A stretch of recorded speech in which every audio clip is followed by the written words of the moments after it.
very good afternoon. Welcome to a beautiful Sunday afternoon here in Les Sables d'Olonne. It's day 50 on the race course. We're 7 weeks since the start of the race and there's plenty of action at the top of the table. Still on record pace, certainly for the leaders. Charlie Dalin has been catching up a few miles on Johan Richomme. Sébastien Simon is solid in third, so too Thomas Riong is pretty solid in fourth. The main group are quite slowed just after Cape Horn. But the conditions for the leaders are getting better all the time. They have a little transition zone just now, but the key thing for them is it's getting warmer. And this is Charlie Dalin in a t-shirt. C'est le retour du t-shirt sur Massif Santé Prévoyance. Après des semaines et des semaines de polaire, de couche intermédiaire, de sous-couche, de surcouche, de sur-surcouche. C'est le retour du t-shirt depuis hier. Et ça fait du bien. Bon, tout va bien à bord. On a perdu un peu de terrain sur Johan. Là, j'ai dû. C'était un peu plus compliqué pour moi de faire le tour de la dette, mais pas de problème. Il y a largement de quoi faire. Devant les étraves encore, avant les Sables d'Olonne. So there we go. Say things getting warmer for Charlie Dalin on board Massif Santé Prévoyance. Now our guests today, we have Jean-Luc Van Den Heede back with us on the plateau. Jean-Luc, how are you? Hello, I'm very fine. An important moment for Charlie Dalin getting the t-shirt out and the warm clothes off. Oh yes, because they live during those weeks, those last week, with plenty of polar things, and they cannot take anything to wash them and so on. So they seem to be very happy. It's a fine sun. It's an important moment. Yeah. Now then, we saw so many boats going past Cape Horn yesterday, all so adapted to the conditions. We saw Boris Herman indoors really crossing Cape Horn. Does that devalue in any way the passage of Cape Horn compared to what you did on the boats before you? No, it is not devalued anything. It is different today than before. When we were in the first Vendée Globe, second Vendée Globe, we were discovering the things. Here they know exactly what happened and they know everything. And they have boats which are completely different. The boats are harder than our boats, and the weather is different. The knowing of the weather is different. It is another race today. Thank you so much. We'll come back to you in just a few seconds. Now we have other guest today is Marcus Hutchinson, who's on a family road trip in Ireland. But we wanted Marcus to in particular to decipher this rivalry that we have between Charlie Dalin and Johan Richomme. I mean, they're big rivals, but that rivalry goes way back to England. Marcus, just tell us about your knowledge of the two rivals. Well, they're guys who've known each other for a very long time, and it's fascinating to see how their careers have developed because they've come through similar paths from a studying point of view. They both speak perfect English, having studied in the UK. They both have been very involved in design and building and preparation of boats at different stages, but most significantly as competitors, they were very much the best of their generation in the bigger O2 class, and raced against each other for many years with the Massif team, and have known each other and basically lifted the game considerably at that level, and we see that now again in the Vendée Globe. What are their key differences from what you know in terms of psychologically and their game? Well, they're very different characters, there's no question about that. Charlie is a much quieter guy, seems a lot more serious and a lot more reserved and a lot more introverted and much more interested in concentrating just on what's important to him. Whereas Johan, I don't want to say he's a bit of a joker, but he's definitely somebody who is much more social and much more out and about. He has his own blog going for different weather things at different events, and he's a very likable guy. You see an awful lot more of him out and about than Charlie. Let's not take anything away from Charlie, but they're very, very much two top guys from their generation. And how do they differ on the water from what we've seen in terms of their strategies and tactics? Who takes more risks? Well, that's a very good question. I think because Charlie, obviously, this is his second Vendée Globe, and so he really knew what to expect in the south and all the rest of it, because he was involved with the skipper of Pip Hare in the last Vendée Globe. And for Johan, this is his first, and it's his first time in the Southern Ocean. And I think he was a little bit more cautious at the beginning of this Indian Ocean, and that very interesting situation with that big depression where he had to make a call as to whether he was going to follow them into the core of the depression or make a late bailout.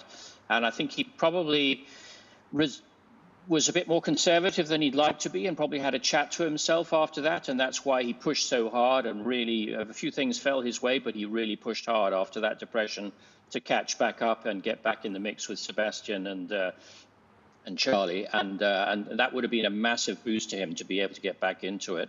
And so now I think he realizes, certainly now they're in the South Atlantic, that he's just in a Figaro race. And he's done so many long legs of this kind of racing against his friend Charlie. And so he'll know exactly what's going on. The boats are not one design. They have differences. So there will be times when Charlie's boat's quicker, and there'll be times when his boat's quicker. I'm not 100% sure of the integrity of both boats. I believe they're both 100% with all of their sails, but I don't know. You'd know better than me.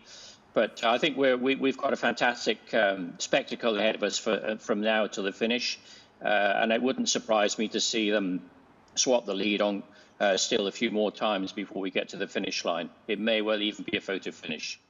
I mean, some observers have said that Charlie's a different person. He had an illness, or we know that he had to sit out the Transat Jacques Vabre because of an illness or a medical situation, and he's come back since then as a slightly different character. I think more passionate in some ways, but realising that sailing isn't everything. Look, I don't know about his illness and his mental state after that, but I do know that he's a commensurate professional, and that whole team is very much the reference in this, and has been for many years. It's not the first time that Massif has been in the hot seat for the to win the Vendée Globe. Sébastien. You know, he's had got a great opportunity with his team. They've worked very hard at this. He had an illness and an injury for a while that he wasn't able to sail, but the team has carried the project through, and he's very much in the place that he's in. And you know, his professional motivation and pure athletic ability has brought him to this stage. And there's no question that having somebody like Johan, who is of the same caliber of him and has definitely got the confidence now that he and his boat are fast, they will be racing super hard against each other. And there's nothing like a competitor close to you to motivate you to sail harder and harder. And that's something that you learn in the One Design Figaro class right from the get-go. But they were on the same team for a while. Johan was in initially, Charlie joined him, and then Charlie has been with Massif ever since.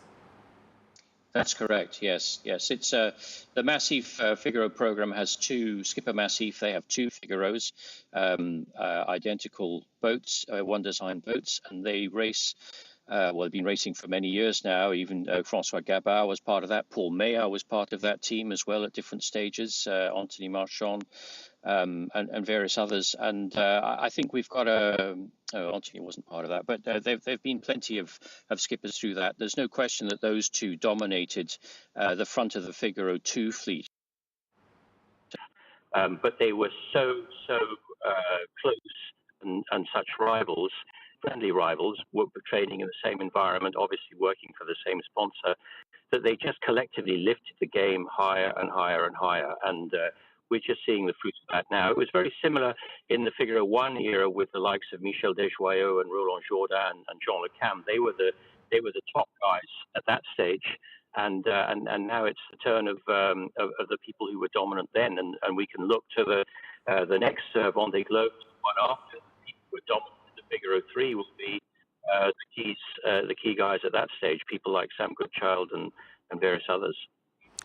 And psychologically, I mean, Johan's the one who has actually won the Figaro twice. Charlie's been on the podium 4 times. Do you think that that preys on Charlie's mind? I'm sure it does. I'm sure it does because it's not the only thing that Johan has won. He's won the Route de Rome twice in the Class 40. He's obviously they've won races each in the Imoca class now, but this is very much the flagship event, and there's no question that winning the Vendée Globe would be an amazing coup for whichever one gets it.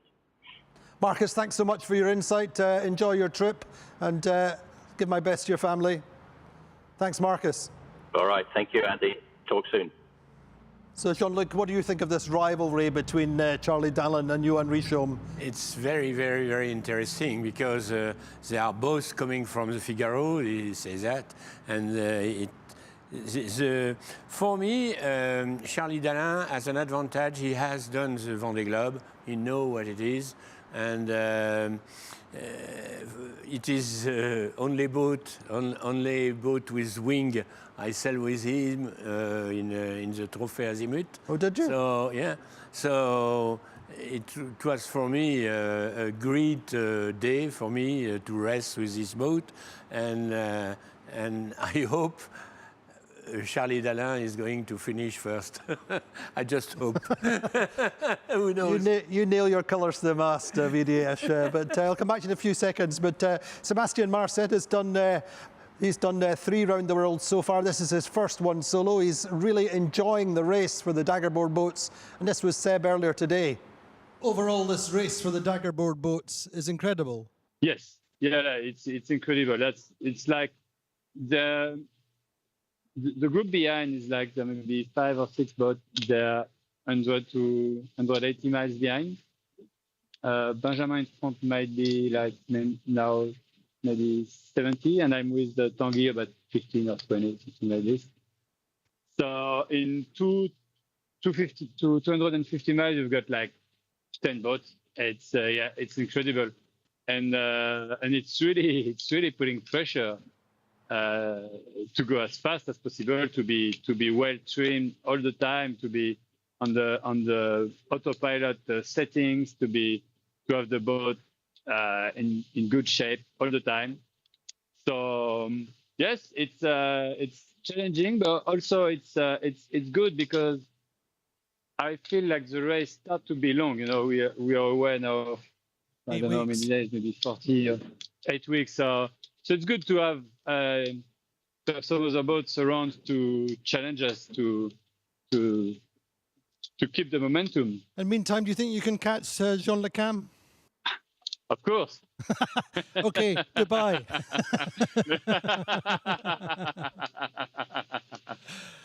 No, I mean, if you look at it, it's 700 miles ahead, I think. Yeah. Can you hear me? Yes, loud and clear. Yeah. And it's still 10,000 miles to go. Yeah. So on the paper, yes, yes, we can still catch him. I can still catch him. But the truth is like, there's also something I realized during this race is like, his boat is maybe, let's say, between 15 to 20% quicker in the best condition for him. Yeah. But this amount of boat performance, just at the right time, for example, when you're sailing behind the front and you want to keep in front of this front as long as possible, it's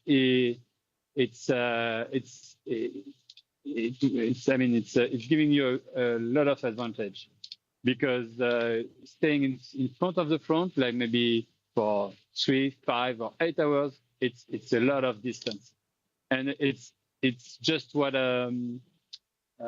Benjamin did to us, to Tanguy and I. Yeah. He stayed like.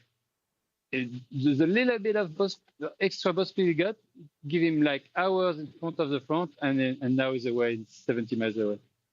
Well, listen, I have my fingers crossed for you, and hopefully you'll get a real opportunity to catch him up. But great talking to you, and have a great Sunday, and we'll speak again in a few days. Thanks, Seb. All the best. Thank you.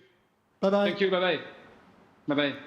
Seb Marsset on great form now, and I believe we've got Benjamin Ferré joining us. Benjamin, how are you?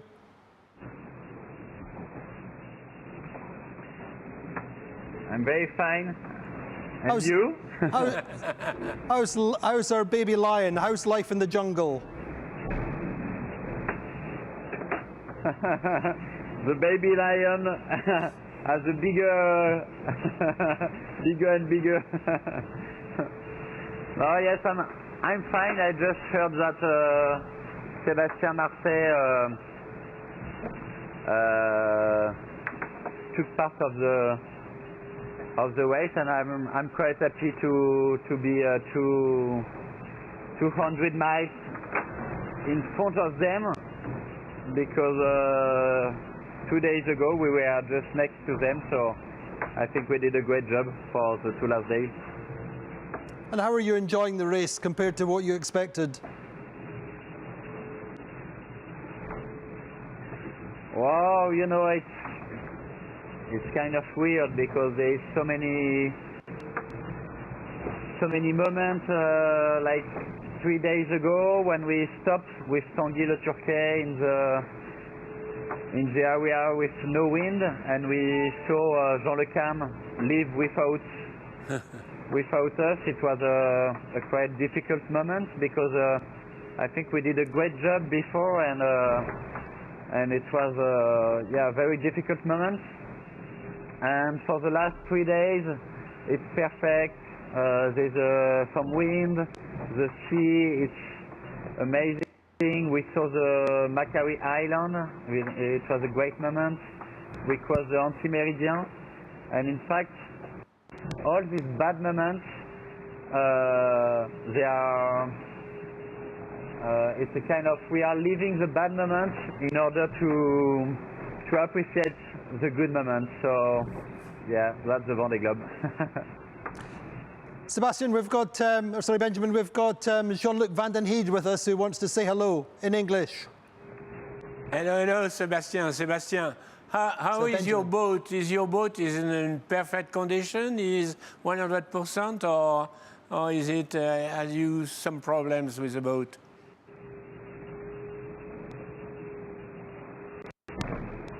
Yeah, it's 100% again, because when we stay for wind,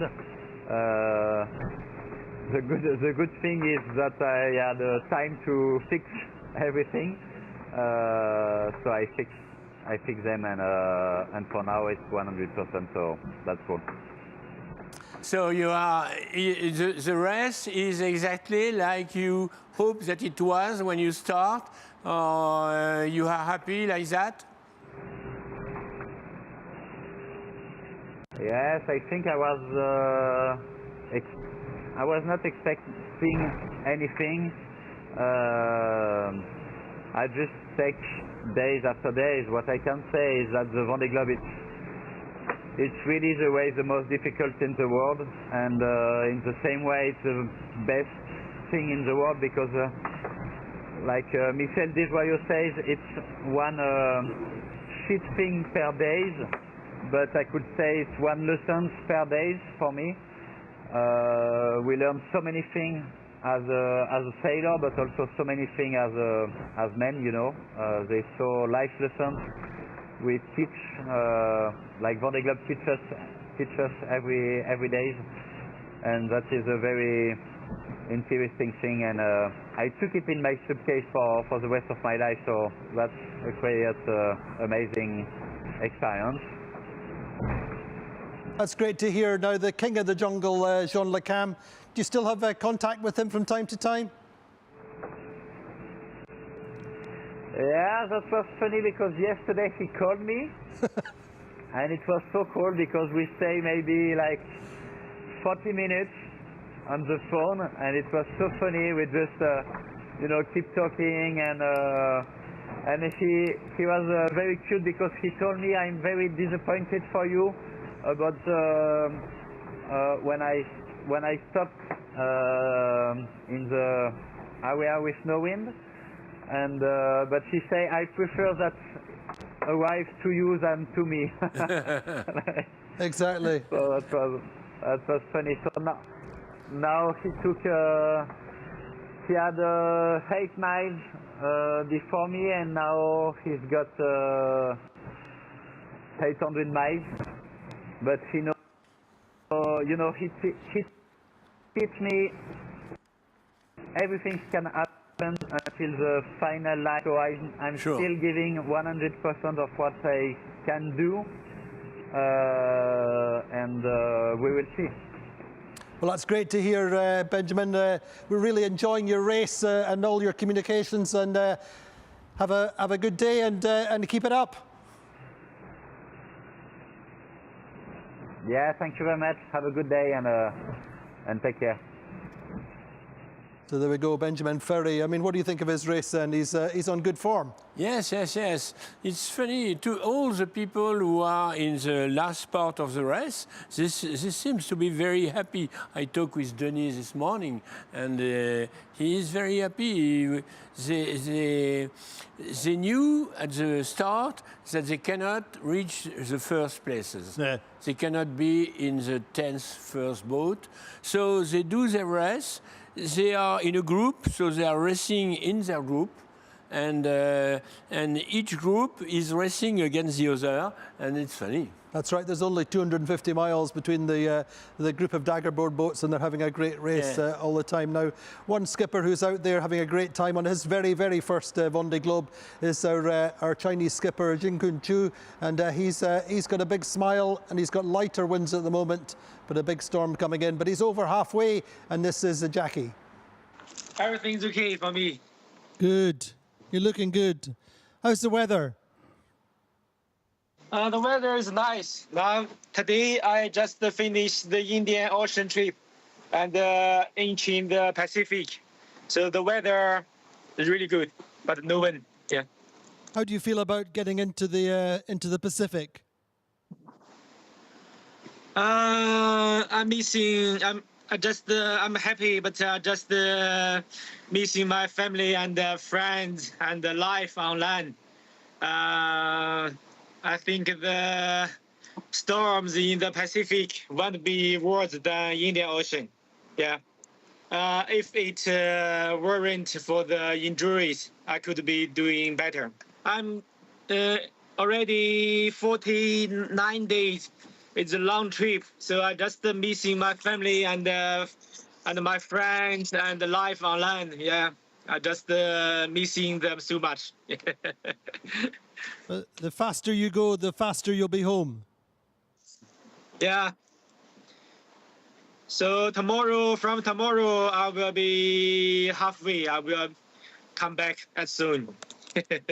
It's good news. Yeah. I don't feeling very tired. Just some time. But just my shoulder injuries always hurt to me. So this is the only problem for me. Yeah. The other thing, everything's okay. Yeah. And do you think the second half will be easier? Yeah,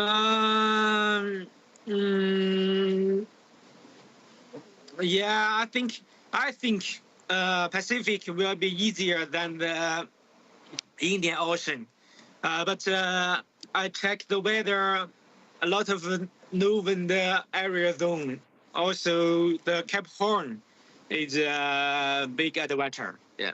Do you talk to your boat at all? Do you speak to it? Yeah, sometime I talk to my boat. I just telling her she's doing a great job. Yeah. But you're never angry with the boat? Yeah, just sometime, a few less. Yeah, sometime, just sometime. I have 2 free dried rice meals and 2 noodles meals every day. I really like fast noodles, because I'm Chinese. I've been eating a lot of noodles on all of my trips, and I've been eating them for several years since I'm a kid. I could eat fast noodle for more than 100 days, no stop, and still enjoy it. Yeah, not get sick for it. This is really not easy. I know it. It's a kind of talent. I think without of this talent, my trip would be much harder and less fun. Yeah. And do you eat sweets? Do you eat chocolate? I don't like too much sugar, so I don't. I have some sugar. My team member helped me prepare some sugar and chocolate on my food package, but I never eat it. I don't like too much sweet. Jackie then in great spirits, and this is a nice image of he loves the sunsets and sunrises to Jackie, and this is one of his most recent shots of the sky, which is incredible as we go into the weather.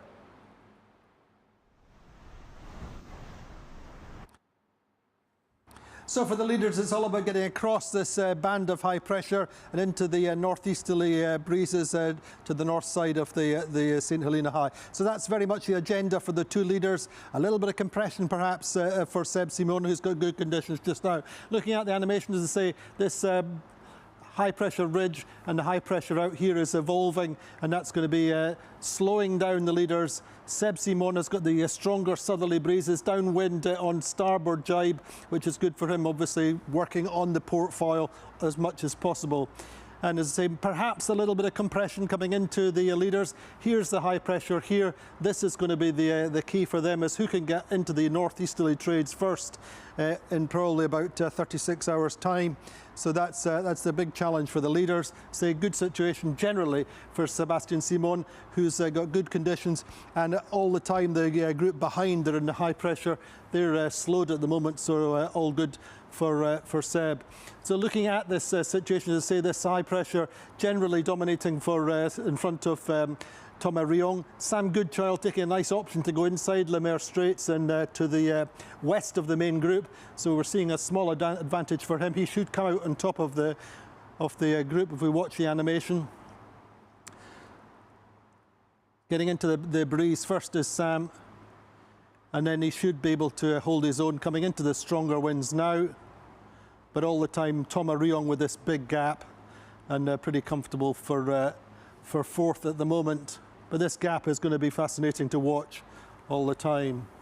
So now then, we're into the middle of the fleet, as it were, with Benjamin Dutroux and Clarice Kramer in good breezes now. Southwesterly is fairly good situation for them, although they're relatively light, and this is evolving. This situation for them, they're relatively slow compared to Roman Attanasio and Damien Sagan, who are in the stronger northwesterlies. We're seeing some compression for them coming into the two boats in front, all the way through into Cape Horn.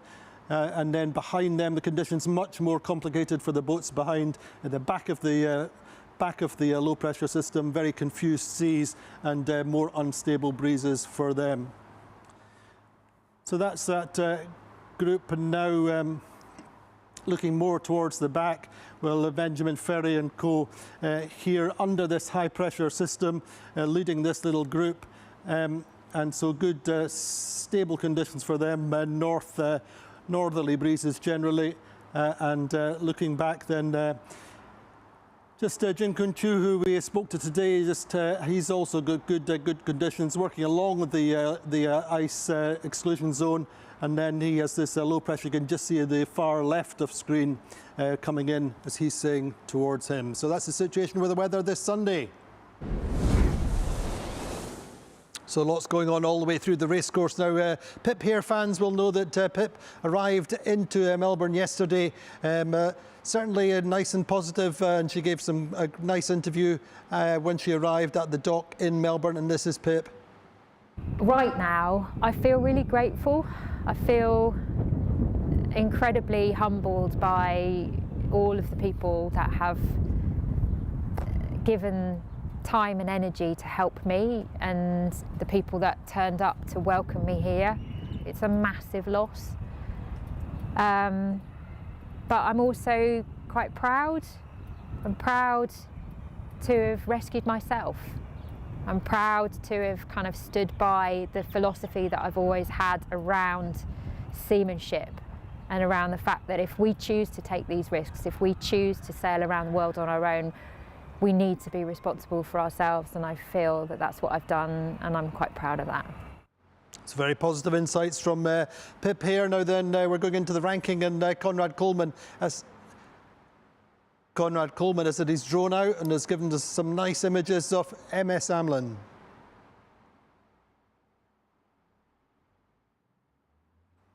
Well, the midday ranking still showing the elastic compressing for the two leaders. Certainly yesterday, remember that Charlie Dalin was over 110 miles or so behind Johan Richomme. This afternoon, it's up to or down to just 48 miles. And so it's Johan Richomme on top, Charlie Dalin in second. Seb Simon actually has made a small gain relative to Dalin, and now we expect that to continue. Tommy Ryong in fourth, very much out on his own.